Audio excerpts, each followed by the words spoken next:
Hello everyone, আসসালামু আলাইকুম। রুমাইসার রান্নাঘরে আপনাদেরকে জানাই আরও একবার স্বাগতম। আজকে আমি রান্না করে দেখাবো সাগরের বড় ট্যাংরা মাছ ভুনা করে দেখাবো। আশা করি আমার রেসিপিটা আপনাদের কাছে ভালো লাগবে। ভালো লাগলে একটা লাইক দিয়ে দিবেন, ভিডিওটা না টেনে সম্পূর্ণ দেখার অনুরোধ রইল। চলে যাচ্ছি মূল রেসিপিতে। এখানে চুলায় আমি একটা প্যান দিয়ে দিয়েছি।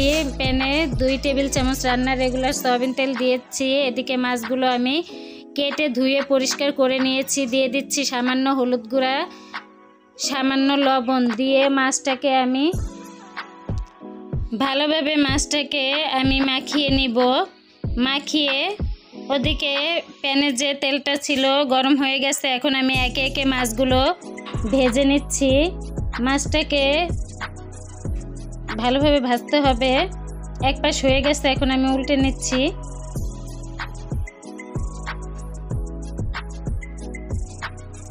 যারা আমার চ্যানেলটি সাবস্ক্রাইব করেছেন তাদেরকে অসংখ্য ধন্যবাদ। যারা এখনও সাবস্ক্রাইব করেননি প্লিজ আমার চ্যানেলটি সাবস্ক্রাইব করে দেওয়ার অনুরোধ রইল। মাছগুলো উঠিয়ে আমি দিয়ে দিচ্ছি 3 টেবিল চামচ পেঁয়াজ বাটা। আমি এখানে কোনো কাটা পেঁয়াজ ব্যবহার করব না। দিয়ে দিচ্ছি 1 টেবিল চামচ আদা রসুন বাটা। দিয়ে এখন তেলের মধ্যে মশলাটা ভালোভাবে একটু ভেজে নিব, যাতে পেঁয়াজ এবং আদা রসুনের কাঁচা গন্ধটা চলে যায়। দিয়ে দিচ্ছি স্বাদ মতো লবণ, 1/2 চা চামচ জিরার গুঁড়া, 1 চা চামচ মরিচের গুঁড়া, 1/2 চা চামচ হলুদের গুঁড়া,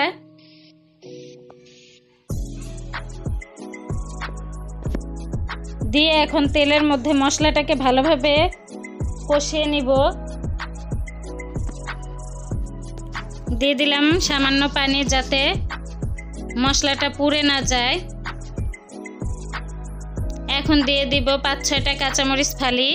ঝালটা আপনাদের পছন্দ মতো দিবেন, যে যেরকম খেতে পছন্দ করেন বেশি কম করে দিতে পারেন। এখন মশলাটা কষানো হয়ে গেছে, তেলটা উপরে ভেসে উঠেছে। এখন আমি একটু ভালোভাবে নেড়ে নিচ্ছি।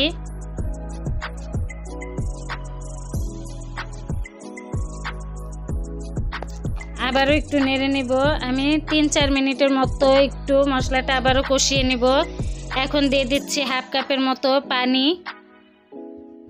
পানিটা দিয়ে একটু নেড়ে নিচ্ছি।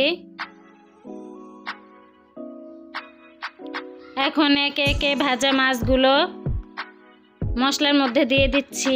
দিয়ে এখন ভালোভাবে নেড়ে মাছটা মশলার সাথে মিশিয়ে নিতে হবে। এভাবে মাছটা ভুনা করলে অনেক ভালো লাগে খেতে।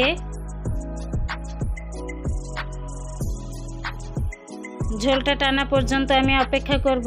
এখন দিয়ে দিলাম টালা জিরার গুঁড়া 1 চা চামচ, 1/2 চামচের মতো দিয়ে দিলাম গরম মশলার গুঁড়া। যেহেতু এটা সাগরের মাছ, এজন্য একটু গরম মশলার গুঁড়া দিলে খেতে ভালো লাগে।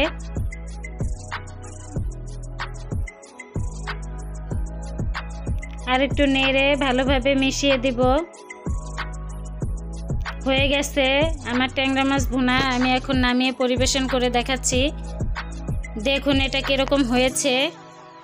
আপনারা এভাবে সাগরের যে কোনো মাছ এভাবে ভুনা করে খেয়ে দেখবেন। আশা করি আপনাদের কাছেও ভালো লাগবে। আপনারা এভাবে মাছ রান্না করলে আমাকে অবশ্যই কমেন্ট করে জানাবেন। আজ এই পর্যন্তই। আগামীতে হাজির হব নতুন আরও কোনো একটা ভিডিও নিয়ে। সেই পর্যন্ত আপনারা ভালো থাকেন, সুস্থ থাকেন, আমার জন্য দোয়া করবেন। আল্লাহ হাফেজ।